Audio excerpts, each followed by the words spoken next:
Over ஈட்டிங்க அதிகமாக சாப்பிட்றத குறைக்கிறதுக்கு 2 டிப்ஸ் பார்க்க போகிறோம். ஃபர்ஸ்ட் ஒன், உங்களுக்கு பசிக்குதுங்கிற ஒரு ஃபீல் வரும்போது முதல்ல ஒரு கிளாஸ் தண்ணி எடுத்து குடிங்க. நிறைய நேரம் நம்ம தண்ணி தாக அடிக்கிறத கூட பசி நினச்சிட்டு எதையாவது உருட்டி எடுத்து சாப்பிட்டுட்டு வந்துடுறோம். ஸோ அதுக்கு பதிலாக ஒரு கிளாஸ் தண்ணி குடிக்கும்போதே உங்களுக்கு சில சமயம் ஓகே எனக்கு இப்போ பசிக்கலை அப்படின்ற மாதிரி ஒரு ஃபீல் வரலாம். ரெண்டாவது, சில சமயம் நமக்கு வந்து ஸ்பெசிஃபிக்காக ரொம்ப சால்ட்டியான ஏதாவது சிப்ஸ் இந்த மாதிரி விஷயங்கள் சாப்பிட்ணும்னு தோணும்ல, அது நம்ம உடம்புல உள்ள எலக்ட்ரோலைட் சோடியம் கொஞ்சம் கம்மியாகும்போது கூட நமக்கு அந்த ஒரு ஃபீல் கிடைக்கலாம்.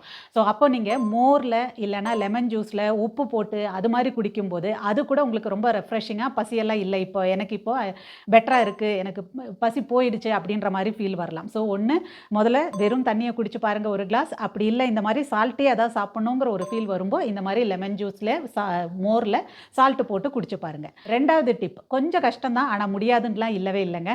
ஸோ ஸ்க்ரீன் பார்க்கும்போது சாப்பிடக்கூடாது. ஸ்க்ரீன் டைமும் சாப்பாடு டைமும் ஒன்றா இருக்கக்கூடாது. ஸோ அது ரெண்டும் ஒன்றா இருக்கிறனால நமக்கு வந்து மைண்ட்ஃபுல்லாக நம்ம சாப்பிட்றதே கிடையாது. ஏதாவது பார்த்துக்கிட்டே இருக்கும்போது சாப்பிட்டுட்டே இருக்கும்போது அது பாட்டுக்கு உள்ளே போயிட்டே இருக்கும். ஸோ அதனால் ரொம்ப பசிக்குதா அதை நிறுத்தி வச்சுட்டு நீங்கள் முதல்ல சாப்பிடுங்க. அப்போ உங்களுக்கு மைண்ட்ஃபுல்லாக எவ்வளோ வேணுமோ சாப்பிடுவீங்க.